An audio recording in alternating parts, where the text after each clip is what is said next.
جو بندوبست رب کرتا ہے. آزمائش آ جاتی ہے, بڑے بڑوں پہ آ جاتی ہے, لیکن بعض اوقات بڑی تکلیف ہوتی ہے جب اس بندے کو لوگ کٹہرے میں کھڑا کر دیں جس کا جرم ہی کوئی نہیں, اس شخص سے لوگ سوال جواب شروع کر دیں جس بیچارے کے خیال میں بھی وہ بات نہیں. پھر وہاں وضاحتیں دینا, نہ کردہ گناہوں کی وضاحتیں دینا, یہ بڑا بوجھ بنتا ہے, بڑی تکلیف ہوتی, اور لوگ کرتے ہیں یہ کام. پھر اللہ تعالیٰ جب بندوبست فرمائے, صحیح بخاری میں حضرت جریج کا ذکر فرمایا. جریج نفل پڑھ رہے تھے, ماں نے آواز دی, وہ آ نہیں سکے, نماز میں تھے, ماں ناراض ہو گئی. اس نے ہاتھ اٹھا کے کہا اللہ یہ اتنی دیر تک مرے نہ جب تک کسی بری عورت کا منہ نہ دیکھ لے. کسی اور کی دعا کے لیے سند نہیں ہے کہ وہ تیرے ہاتھ میں ضرور قبول ہوگی, لیکن ماں باپ کی دعا کے لیے میرے نبی پاک نے سند بیان کی ہے. سید عالم صلی اللہ علیہ وسلم فرماتے ہیں جب بھی ماں باپ اولاد کے لیے ہاتھ اٹھاتے ہیں رب ضرور قبولیت کا شرف عطا کرتا ہے. تو جہاں سند موجود ہے نا, کچھ افتتاح ابا جی سے بھی کرا لینے چاہیے, کچھ کام شروع کرنے سے پہلے صرف اماں سے ہی دعا کرا لینی چاہیے. یہ والا افتتاح بھی بڑے کام کا ہے کیونکہ یہاں سند بیان کر دیا میرے نبی کریم. تو جناب جریج کی ماں ناراض ہو گئی, کہنے لگی اللہ اس نے میری بات نہیں سنی. اب تھے تو وہ نیک, لیکن رب کریم کی حکمت کا تقاضا ہے, ماں کی دعا کو بھی قبول کرنا تھا. اللہ نے آزمائش میں مبتلا کر دیا. والدہ تو چلی گئیں, وہ ایک خیمے میں, ایک کٹیا میں, ایک جھونپڑی میں عبادت کرتے تھے, اللہ کو یاد کرتے تھے, رب رب کرتے تھے, اور لوگ ان کی بڑی تعریف بھی کرتے تھے. لوگ ان کے ارادت مند بھی تھے, عقیدت مند بھی تھے, اہل محبت بھی تھے. ایک عورت آ گئی, بس وہ اللہ کی حکمت پوری ہونی تھی. اس نے آ کے پہلے تو انہیں اپنی طرف مائل کرنا چاہا, جب نہ مائل ہوئے تو الزام لگا دیا. یہ ہمارے دور کا تقاضا ہے, لوگ پہلے آپ کو اپنے حق میں قائل کرتے ہیں, اپنی فرما برداری میں لانا چاہتے ہیں. اگر آپ نہیں آتے تو پھر وہ آپ کو مجرم قرار دے دیتے ہیں, یا میرے ساتھ چل ورنہ پھر میں تیرے خلاف پراپوگنڈا کروں گا. دو ہی باتیں. پہلے اس نے قائل کیا, جب جناب جنید قائل نہ ہوئے تو اس نے قریب ایک چرواہا تھا, اس چرواہے کے ساتھ جا کے منہ کالا کیا.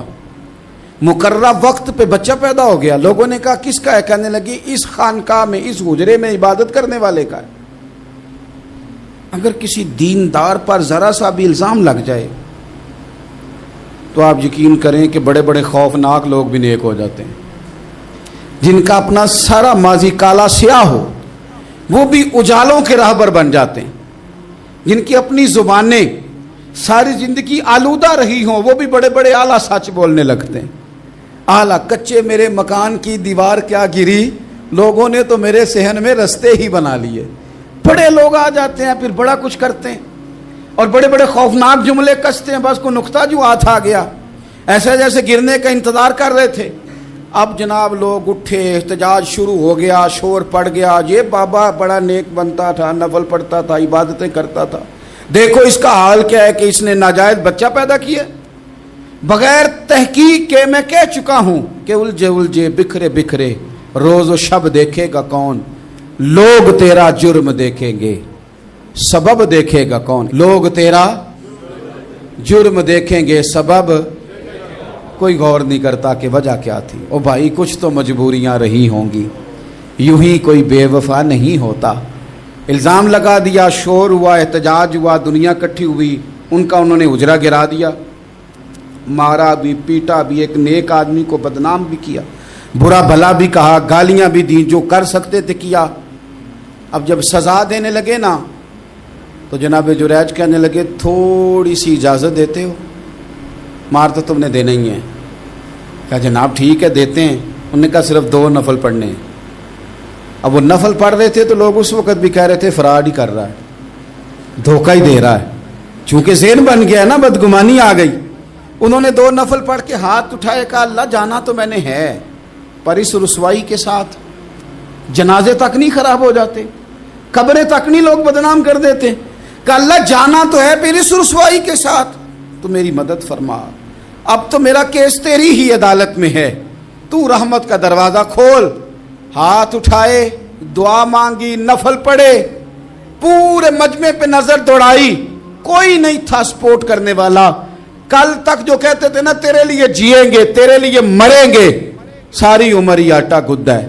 لکھاں کیتے نہیں پیڑے, اب وقت آیا ہی تے محمد بخشا کوئی نہیں ہو بیٹھا نیڑے، ایک بندہ بھی نہیں تھا، ووٹر سپورٹر ساتھ دینے والا کوئی نہیں تھا. تو جناب جنید بچے کی طرف اشارہ کر کے کہنے لگے کوئی نہیں بول رہا، تو ہی بول کے بتا دے تیرا باپ کون ہے، تو ہی بول کے بتا دے کون ہے. اللہ اکبر. میرا رب جب چاہے تو بچے بولتے ہیں، رب چاہے تو گونگے بولتے ہیں، رب جب چاہے تو پھر پتھر بھی بولتے ہیں. جب کہا نا تو ہی بتا تو بچہ بولا اور بول کے کہنے لگا میرا باپ جریج نہیں، میرا تو وہ ہے جو بکریاں چرانے والا ہے، وہ میرا باپ. جب رب کریم نے توفیق دی تو بچہ بول پڑا. جب رب بندوبست کرتا ہے کسی کی عزت کی حفاظت کا تو پھر کوئی اسے رسوا کر سکتا. یاد رکھنا جب رب محافظ ہو تو پھر لوگوں کا پراپوگنڈا وہاں کچھ کر سکتا. لوگ کئی دفعہ بڑا گہرا جال بنتے ہیں، سازش کا رنگ بڑا گہرا ہوتا ہے، عام سادے آدمی اس کو سمجھ نہیں پاتے، اس پراپوگنڈے کا حصہ ہو جاتے ہیں، انہیں پتہ ہی نہیں چلتا یہ بات دراصل کیا کی جا رہی ہے. یہ کتنی گہری حسد کی آگ ہے جس کو لوگ بغض کے ساتھ ہوا دے رہے ہیں، اپنی عداوت کے ساتھ اس کو زیادہ جلا رہے ہیں. حضرت سیدنا عائشہ صدیقہ رضی اللہ تعالیٰ عنہ بیان کرتی ہیں، اور لطف کی بات یہ بھی بخاری میں موجود ہے. میں نے جناب جنید کا قصہ عرض کیا تو بخاری سے، یہ عرض کر رہا ہوں تو بخاری سے. یہ واقعہ میں حضور کی امت کے کسی ولی کا بیان کرتا تو لوگوں نے کہنا تھا ہماری سمجھ میں نہیں آتا. بعض لوگوں کا خیال ہے کہ داتا صاحب کی کرامت بھی نبی پاک کی بیان کریں. او خدا کے بندوں کو خیال کرو، داتا صاحب تو کئی سو سال بعد آئے ہیں، وہاں اگر کوئی کرامت ہوگی تو حضور بیان کریں گے. اگر نبی کریم نے پچھلے بنی اسرائیل کے ولیوں کی کرامتیں بیان کر کے تمہیں بتائی ہیں تو اس کا معنی یہ ہے کہ اگر وہاں اللہ یہ شان عطا کر سکتا ہے تو تم تو امتوں کی سردار امت ہو، ان پر تو نیرا فضل ہے، تم پر تو رب کا فضل کبیر ہے. تو بس لوگ سمجھنے کو تیار نہیں، پچھلوں کی مان لیتے ہیں. جناب آصف بن برخیہ کی کرامت جو سورہ نمل میں آئی وہ تو مانیں گے، پر غوث پاک کی کرامت یہ پتہ نہیں عجیب فلسفہ ہے، اور کس طرح کا فلسفہ ہے یہ سمجھ سے بالاتار ہے کہ بنی اسرائیل کا کوئی ولی ہو تو اس کی کرامت ہو سکتی ہے اور نبی پاک کی امت کا ہو تو اس کی ہو ہی نہیں سکتی. کیا معنی ہے اس بات کا؟ اور لوگ ہیں کہ داد و تحسین دے رہے ہیں، واہ واہ کر رہے ہیں. اللہ تعالیٰ سمجھنے کی توفیق عطا فرمائے. حضرت عائشہ صدیقہ رضی اللہ تعالیٰ عنہ فرماتی ہیں ایک عورت تھی اور اسے نبی پاک صلی اللہ تعالیٰ علیہ وسلم نے وہ کلمہ پڑھ کے مسلمان ہوئی، مدینہ طیبہ آ گئی تو حضور نے مسجد نبوی شریف میں اس کے لیے مکان، ایک سادہ سا کمرہ ساتھ مسجد کے بنوا دیا، وہیں رہنے لگی. اکثر وہ سیدہ طیبہ کے پاس آتی تو حضرت عائشہ صدیقہ رضی اللہ تعالیٰ عنہ فرماتی ہیں وہ بڑی باتیں سناتی اور آخر میں کہتی وہ ہار والا دن بھی بڑا عجیب دن تھا اور میرے رب کی قدرتوں کا دن تھا، وہ بھی بڑا عجیب دن تھا. سیدہ عائشہ صدیقہ رضی اللہ تعالیٰ عنہ ایک دن فرمانے لگی کہ تو ہار والے دن کا بڑا ذکر کرتی ہے، وہ کیا دن تھا؟ تو خاتون کہنے لگی اماں جی وہ دن تھا جب میرے رب پر بھروسہ اور مضبوط ہو گیا، جس دن میرا اپنے رب پر توکل اور بڑھا، میرے ایمان میں یقین میں اور پختگی آئی. کہنے لگی میں ایک گھر کی کنیز تھی، نوکرانی تھی، اس گھر میں ایک بچی تھی جس کے پاس سونے چاندی ہیرے جواہرات کا ہار تھا. اس زمانے میں نا چمڑے کے اوپر لوگ ہیرے جواہرات لگاتے تھے، کئی دفعہ سرخ رنگ کے چمڑے پہ لگائے جاتے تھے. وہ بچی پہنتی تھی تو کہتی ہوں بچی کے اس نے اتار کے رکھا یا اس سے گرا وہ ہار تو چیل اسے اٹھا کے لے گئی گوشت سمجھ کے اور میرے سامنے اٹھا کے لے گئی. گھر والوں نے مجھ سے پوچھا، یہ بخاری میں موجود ہے، گھر والوں نے پوچھا مجھ سے کہ وہ ہار کہاں ہے تو میں نے کہا چیل اٹھا کے لے گئی. گھر میں کچھ چوری ہو جائے تو سب سے پہلا الزام کس پہ لگتا ہے؟ ملازمین پہ. کہتے انہوں نے مجھے بڑا مارا، بڑی تکلیف تھی، حتیٰ کہ میری شرمگاہ تک کی تلاشی لی، میری عزت اتنی خراب کی میں بتا نہیں سکتی. میں نے اپنی زندگی میں ایک واقعہ دیکھا، ایک امیر گھر میں چوری ہو گئی، ملازم کو اتنا مارا کہ وہ چارپائی پہ پڑ گیا. پولیس والوں سے اتنی مار پروائی گئی کہ وہ بیچارہ چارپائی پہ پڑ گیا اور پھر وہ اتنا بیمار ہوا اور کچھ دنوں کے بعد پتہ چل گیا کہ چور تو اپنا بیٹا ہے ان کا. پھر اس کا انتقال ہو گیا. اب وہ سیٹھ صاحب اور گھر والے آ کے نا مرنے والے کے کان میں معافیاں مانگ رہے ہیں، کان میں. تو میں نے ان سے پھر کہا تھا کہ یہ تو اب چلا گیا ہے، تمہارا زور چلتا تھا نا، تو تم نے قانون خریدا اور تم نے اسے جتنا ہو سکا تم نے اسے مار پڑوائی، تمہارے پاس جو عدالتیں تھیں تم نے وہاں کارروائی کی، اب ایک عدالت قیامت کے دن لگے گی۔ یہ کمزور تھا نا، کچھ کر نہیں سکا۔ میرے نبی پاک صلی اللہ علیہ وسلم نے فرمایا سن لو، اگر سینگ والی بکری نے بغیر سینگ والی بکری کو تکلیف دی ہوگی نا تو قیامت کے دن اسے بھی بدلہ دینا پڑے گا کہ تیرے پاس سینگ تھے اور تو نے اسے مارا تھا۔ وہ خاتون عرض کرتی ہے سیدہ عائشہ کی خدمت میں کہ مجھے بڑا مارا، مجھے تکلیف دی، میں کہہ رہی تھی کہ میرے سامنے چیل لے گئی ہے پر وہ نہیں مان رہے تھے، اماں جی انہوں نے مجھے بڑا مارا۔ حضرت عائشہ صدیقہ کہتی ہیں پھر کیا ہوا؟ کہنے لگی اماں جی جب کوئی میرا مددگار نہ رہا، مجھے تکلیف دے رہے تھے، رسوا کر رہے تھے، تو میں نے اپنے رب سے مدد چاہی، میرے رب کی طرف میں نے توجہ کی، میں نے کہا مالک اب تو ہی میرا مددگار ہے۔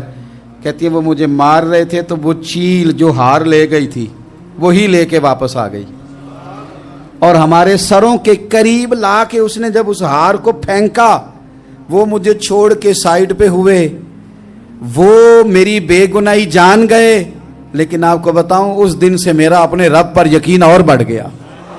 مجھے سمجھ آ گئی کہ جب انسان پورا ٹوٹ جاتا ہے اور جب کوئی چاروں جانب اس کا مددگار نہیں ہوتا تو رب تو ہوتا ہے نا، اللہ تو اس کا مددگار ہوتا ہے نا، وہ تو پھر اپنے اس بندے کی مدد کرتا ہے نا، پھر وہ تو توانائی دیتا ہے نا، وہ تنہا نہیں چھوڑتا، وہ تو آنسوؤں والوں کے آنسوؤں پہ بڑا کرم فرماتا ہے، وہ تو قسم پرسی میں آ جاتا ہے، اس کی رحمت بڑھ کے استقبال کر لیتی۔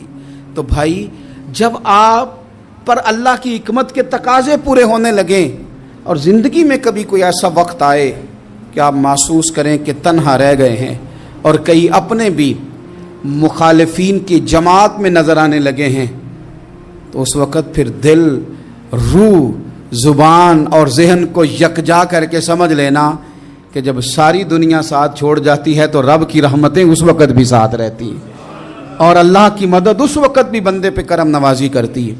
ایک اور حدیث سنیں، لطف کی بات یہ ہے یہ بھی بخاری میں ہے، یہ بھی واقعہ بخاری میں ہے۔ اللہ اکبر۔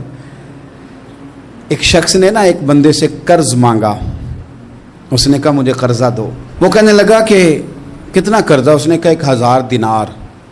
دینار سونے کا ہوتا تھا، درہم چاندی کا ہوتا تھا، 1000 دینار چاہیے۔ اس نے کہا کوئی گواہ ہے تیرے پاس؟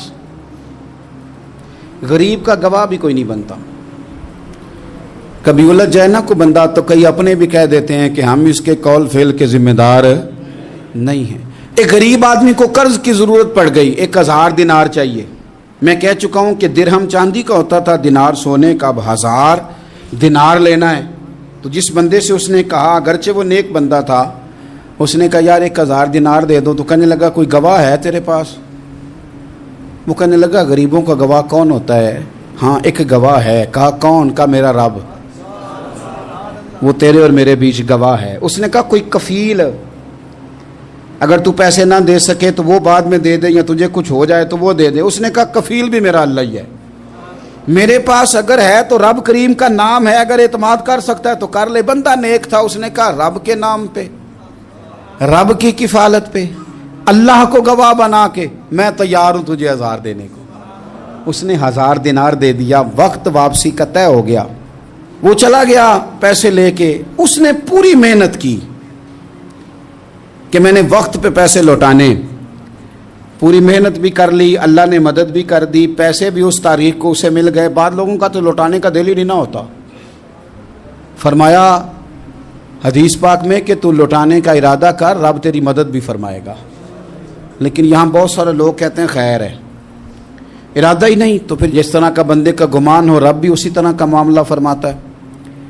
اس نے پیسے جمع بھی کر لیے اور واپس دینے کو تیار بھی ہو گیا، لیکن رستہ بحری جہاز کا تھا، کشتی کا تھا، دریا کے رستے واپس آنا تھا۔ اب وہ جب آ گیا دریا کے کنارے تو بڑی کوشش کی، پر وہاں اسے کوئی کشتی نہیں ملی۔ وقت پہ پیسے لوٹانے ہیں، سفر کرنا ہے، اب سواری میسر نہیں ہے۔ سوچ سوچ کے پریشان تھا کہ میں نے تو اللہ کے نام پہ لیے۔ اچانک دل میں ایک تجویز آئی، اس نے ایک لکڑی لی، لکڑی کو اندر سے کھولا، 1000 دینار اس میں بھرا۔ بخاری پڑھ رہا ہوں۔ اور ساتھ ایک خط بھی لکھا کہ یار میں پیسے پہنچانا چاہتا تھا پر مجھے کوئی چیز نہیں ملی دریا کے اس پار آنے، اللہ کے نام پر تیری طرف روانہ کر رہا ہوں۔ اور یہ کہہ کہ وہ لکڑی دریا میں رکھ دی، وہ لکڑی ڈوب گئی ہے، واپس آ گیا۔ وہ جس نے پیسے لینے تھے وہ عین مقررہ وقت پر دریا کنارے آیا، صبح سے سر شام تک اس نے انتظار کیا۔ دل ڈھلنے لگا تو دل میں خیال آ گیا کہ یار نہیں، اس نے دینے ہی نہیں، جھوٹا وعدہ کر گیا، پہنچا ہی نہیں وقت پہ۔ اب جب واپس لوٹنے لگا تو اچانک دریا میں ایک لکڑی تیرتی ہوئی دکھائی دی۔ کہنے لگا لے جاتا ہوں، شام کو روٹیاں پکانے کے کام آئے گی، ایندھن بنا کے جلا لوں گا، ہنڈیا پک جائے گی۔ لکڑی اٹھا کے جلانے کے لیے گھر لایا، گمان تھا کہ وہ نہیں آیا وعدہ کر کے، اللہ کو کفیل اور وکیل بنا کے اور گواہ بنا کے پھر بھی نہیں آیا۔ لکڑی لے کے گھر گیا، بخاری ہے، اور جب اس کو چیرا نہ کہ میں اس کی آگ جلاؤں گا، کھولا تو اندر سے 1000 دینار بھی نکل آیا، خط بھی نکل آیا۔ اب ذرا سمجھنا، اس کے دل میں بات کس نے ڈالی کہ تو لکڑی میں پیسے ڈال دے؟ اللہ نے۔ اس بندے کو مقررہ وقت پہ کنارے بھیجا کس نے؟ لکڑی صرف اسی کے ہاتھ آئی تو یہ بندوبست کیا کس نے؟ اللہ نے۔ گھر جا کے چیری تو پیسے بحفاظت اس تک پہنچائے کس نے؟ تو پھر ہمیں بھی توجہ اللہ کی جانب ہی کرنی چاہیے، ہمارے پہ دل کی توجہ رب کی طرف ہی ہونی چاہیے نا، ہمیں ادھر ادھر جانے کی، دیکھنے کی، بندوں پر غور کرنے کی ضرورت کیا ہے؟ وہ پیسے پہنچ گئے، یہ وہاں اپنی جگہ پہ پریشان تھا، اس نے 1000 دینار اور جمع کیا۔ پھر دوبارہ ایک دن دریا کنارے آیا، کشتی مل گئی، بیٹھ کے اپنے اس بھائی کے پاس آیا، کہنے لگا دیکھنا مجھ پر بدگمان نہ ہونا، پیسے اس تاریخ کو بھی جمع کر لیے تھے، دریا پہ آیا تھا پر کشتی نہیں ملی تھی، پھر میں نے نا لکڑی میں ڈال کے خط ڈال کے تیری طرف بھیج بھی دیے تھے، لیکن آج میں پھر لے کے آ گیا ہوں۔ وہ کہنے لگا خوش ہو جا، جس رب کو تو نے میرا اور اپنا گواہ بنایا تھا اس رب نے میرے تک پہنچا بھی دیے ہیں۔ جب لوگ اللہ کو گواہ بناتے ہیں، رب کی جانب اپنی توجہ کرتے ہیں، اپنی چاہتوں، خواہشات اور اپنی ساری چٹھیاں اپنے رب کریم کی رحمت کی طرف روانہ کرتے ہیں، پھر اللہ اپنے بندوں کو مایوس نہیں کرتا، اللہ اپنے بندوں کو نواز دیتا ہے، اللہ تبارک و تعالیٰ اپنے بندوں پہ کرم نوازی کرتا۔ او سنگیو، ساری امیدیں سیٹھوں، نوابوں، دنیا داروں سے کیوں وابستہ کرتے ہو؟